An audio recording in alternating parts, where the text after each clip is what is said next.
Hello everyone, welcome back to my channel. This is the sixth part of electrostatic and second part of electric potential and capacitance. So we are doing the capacitance topic now. What does this says? Electrical capacitance of conductor is related to ability to store the electric charges. मतलब electrical capacitance क्या होती है conductor की कि वो ability जिससे वो क्या स्टोर कर सके, इलेक्ट्रिक चार्ज को स्टोर कर सके. ठीक है. अब जैसे ही हम इलेक्ट्रिक चार्जेस को स्टोर करना शुरू करते हैं ना उसके अंदर, तो क्या होता है, हमारा पोटेंशियल डिफरेंस बढ़ने लग जाता है. मतलब कि जो पोटेंशियल है वो भी साथ साथ इंक्रीज होगा. ओके. सो क्यों हमारा, अगर हम यहाँ से प्रोपोर्शनैलिटी का साइन हटाएं तो क्या आ जाएगा, सी वी. ठीक है. अब सी हमारा क्या है, कांस्टेंट है प्रोपोर्शनैलिटी का, जिसको हम इलेक्ट्रिकल कैपेसिटेंस बोलते हैं. ओके. अगर देखो दोनों प्रोपोर्शनल है, ठीक है, अगर एक चीज मेरा चार्ज बढ़ रहा है तो पोटेंशियल भी बढ़ रहा है, तो मेरा ग्राफ कैसा बनेगा, स्ट्रेट लाइन ग्राफ बनेगा. ठीक है.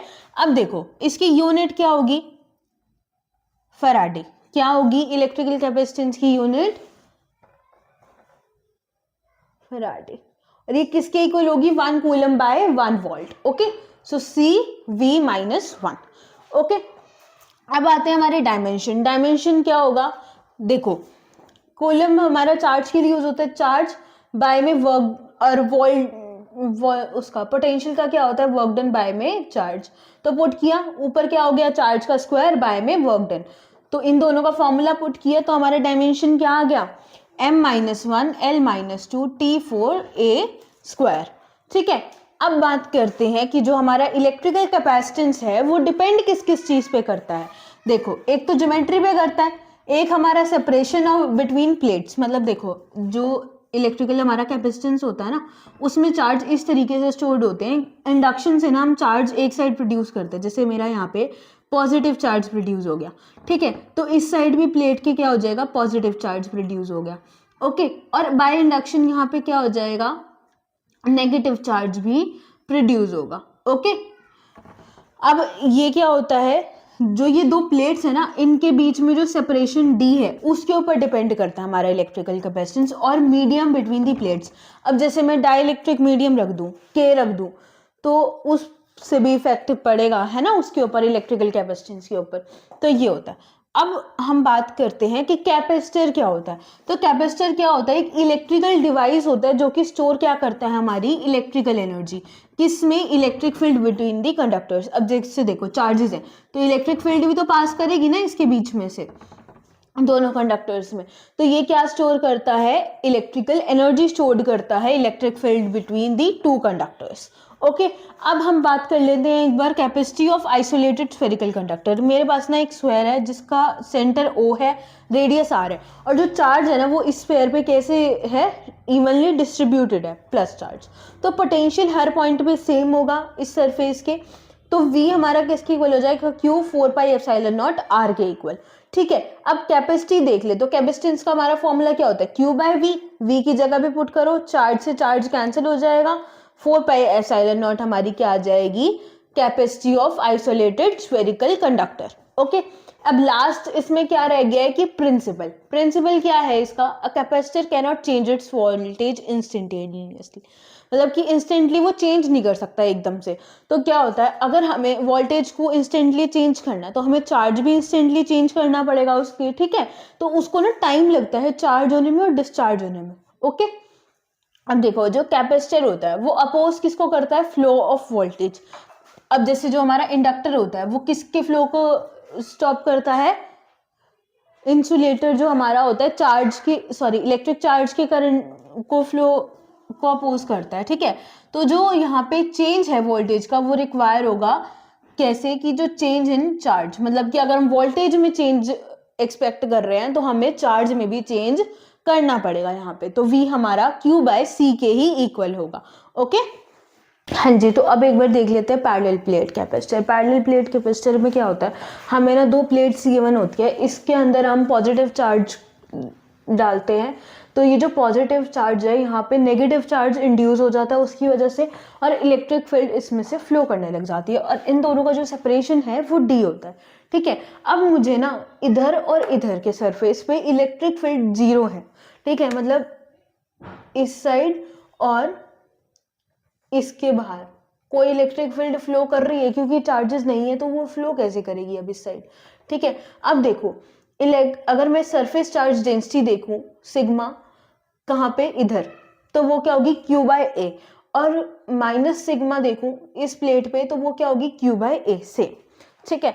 अब क्या होगा इसकी वजह से, electric field in region between the plates क्या हो जाएगी, सिग्मा बाय में एप्सिलॉन नॉट। ये हमने प्रीवियस चैप्टर में पढ़ा था ना इलेक्ट्रिक चार्जेस एंड फील्ड्स में, तो वहां से देख लो। अब हमने क्या करना है, सिग्मा की जो वैल्यू है उसको यहाँ पुट कर दो, ठीक है। अब जो पोटेंशियल है वो थ्रू आउट कॉन्स्टेंट रहता है, राइट, तो वो किसके इक्वल हो जाएगा, E इंटू में डी, इलेक्ट्रिक फील्ड इंटू में सेपरेशन बिटवीन दी प्लेट्स। तो यहाँ से अगर हम इलेक्ट्रिक फील्ड की वैल्यू पुट कर दे इंटू में डी, तो हमारे पास ये आ जाएगा epsilon naught, sorry Q D by में एप्सिलॉन नॉट ए।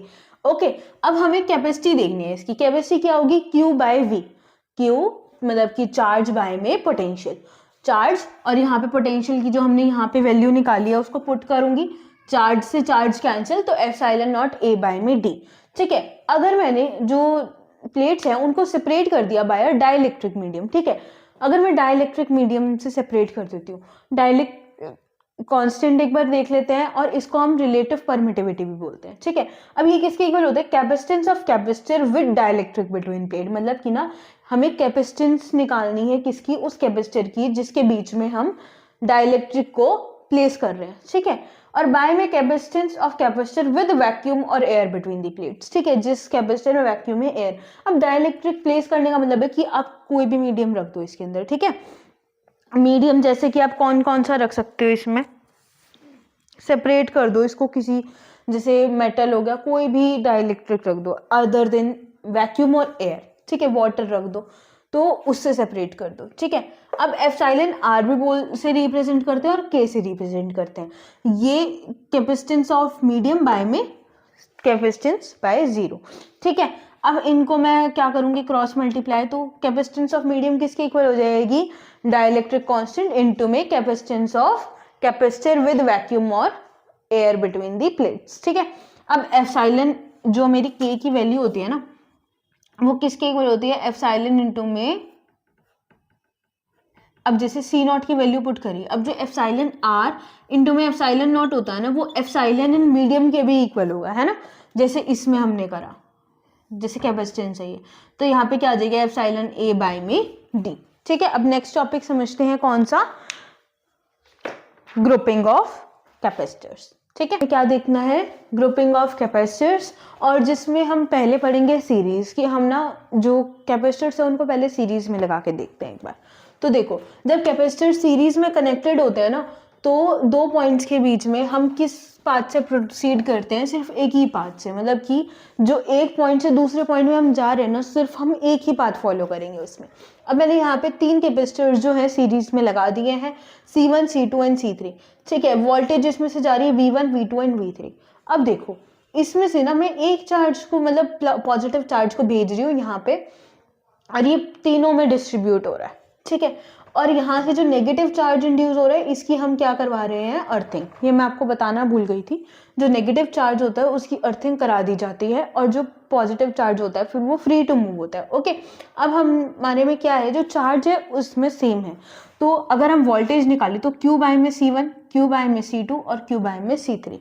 अब देखो क्या होता है हमारा, अगर मैं क्या करूँ, जो मेरा V है वो V1 प्लस V2 प्लस में V3 के इक्वल होता है, राइट। तो अगर मैं इनको ग्रुप कर दूँ साथ में, Q by C1 plus Q by C3, ठीक है, और प्लस में Q बाय में C2 एंड Q बाय में C3, ठीक है। अब ये कर दिया मैंने, तो अब इसमें क्या होता है, V हमारा किसके इक्वल होता है, Q बाय में C के इक्वल, CS लिख दो क्योंकि ये जो मेरे कैपेसिटर है वो सीरीज में है। इसको चलो अब मैं यहाँ पे इसको पुट कर दिया मैंने, ठीक है। और इसमें से आपको क्या कॉमन लग रहा है, सब में Q कॉमन है ना, 1 बाय में C1 कर दिया, 1 बाय में C2, 1 बाय में C3, Q से Q कैंसिल आउट हो गया, हो गया। अब देखो Q से Q तो कैंसिल आउट हो गया, हमारे पास बचा क्या, 1 बाय में CS किसके इक्वल, 1 बाय में C1 प्लस 1 बाय में C2 प्लस 1 बाय में C3 up to so on, मतलब जितने भी कैपेसिटर्स आप सीरीज में कनेक्ट करोगे उनको इस फॉर्मूला से निकाल सकते हो। अच्छा, अब आपसे ना क्वेश्चन दे दे कि जो आपकी 1/CS है ना वो 1/4 के इक्वल आई है, ठीक है। अगर आपसे 1/CS पूछे तो 1/4 लिखना वैलिड है, लेकिन अगर आपसे CS पूछे तो 4 आएगा आंसर। क्यों? क्योंकि वो रेसिप्रोकल है। ओके, अब देखो हमने वैसे ही कैपेसिटर्स को पैरेलल में कनेक्ट कर दिया। अब दो पॉइंट्स के बीच में अगर हम पैरेलल कैपेसिटर्स अटैच कर रहे हैं तो वो कैसे प्रोसीड करेंगे, एक पॉइंट से दूसरे पॉइंट तक डिफरेंट पाथ फॉलो करेंगे, मतलब यहाँ से जाएगा, यहाँ से जाएगा और यहाँ से। अब मैंने पॉजिटिव चार्ज दिया, वो किस में डिवाइड हो गया, 3 पार्ट्स में, Q1, Q2 और Q3, ठीक है। वोल्टेज इनमें से सेम जा रही है और क्या हो रहा है यहाँ पे, कैपेसिटर्स भी अलग अलग है, C1, C2 एंड C3, ठीक है। सिमिलरली हमने Q चार्ज निकालेंगे, वो किसके इक्वल होगा, Q1, Q2 और Q3 के, ठीक है। पुट कर दो CSV, क्योंकि capacitor in CPV, capacitors in parallel into में वोल्टेज, ठीक है। C1V प्लस में C2V प्लस में C3V। अब हमने क्या कॉमन लेना है यहाँ से, V वोल्टेज को, C1 प्लस C2 प्लस में C3 अप टू सोन जितने भी कैपेसिटर्स लोगे आप उसमें। यहाँ पे हमने 3 ले रखे हैं तो 3 से किया है। आ गया, हमारी जो कैपेसिटर्स इन पैरेलल हैं उनको हम कैसे ऐड कर सकते हैं, अलजेब्रिकली सिंपली ऐड कर दिया तो हमारे पास कैपेसिटर्स इन पैरेलल्स का क्या आ जाएगा, सम आ जाएगा, ठीक है। आई होप ये वाला टॉपिक समझ आया होगा। अब नेक्स्ट देखेंगे, ठीक है।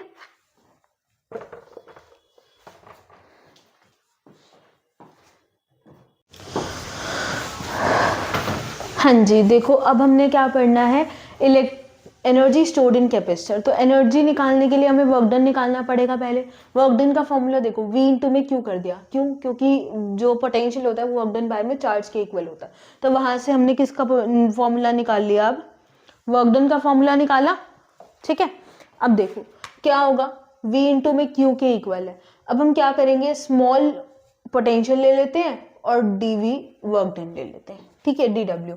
तो अगर मैं इनका इंटीग्रेशन कर लूँ तो वर्क डन मेरा टोटल कितना हो जाएगा, देखो अब मेरा जो C होता है वो किसके इक्वल होता है, बताओ, Q बाय V के, है ना। तो अगर मैं Q चार्ज निकालूँ तो वो CV के इक्वल होगा, तो CV पुट किया, इसका इंटीग्रेशन कर दिया, V dV का इंटीग्रेशन, C तो बाहर आ गया, V dV का इंटीग्रेशन क्या होगा, V स्क्वायर बाय में 2, इंटीग्रेट किया तो मेरे पास क्या आ गया, CV स्क्वायर बाय 2। अब हम इसको ना और भी फॉर्मूलाज निकल सकते हैं इससे, जो हमारी पोटेंशियल होती है वो वर्क डन के ही इक्वल होती है। CV स्क्वायर बाय 2 हो गया। अब मेरा चार्ज का फॉर्मूला भी CV होता है। अब मैं CV की जगह Q पुट कर दूं इंटू में V बाय में 2, एक आ गया पोटेंशियल का फॉर्मूला, पोटेंशियल एनर्जी का।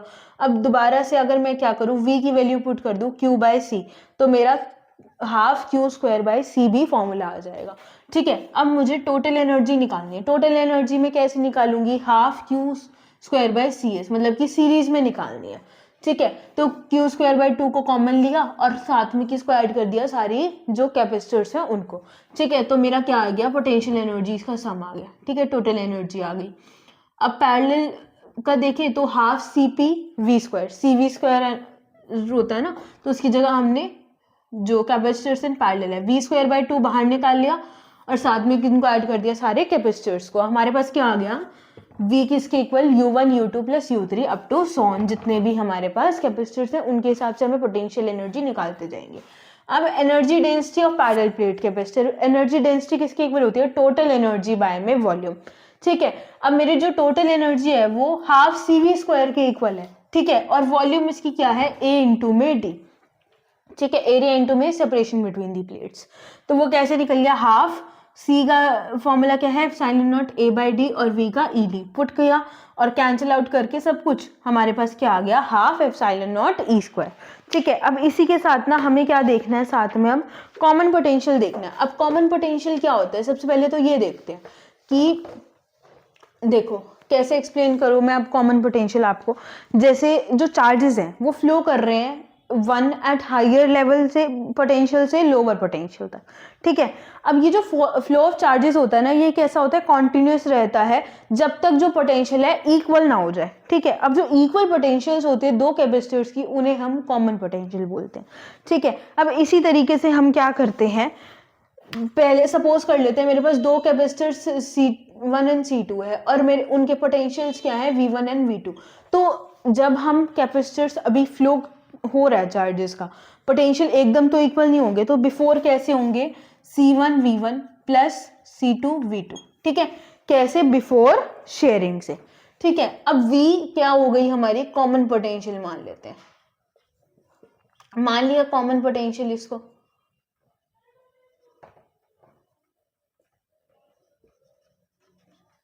कॉमन पोटेंशियल मान लो V।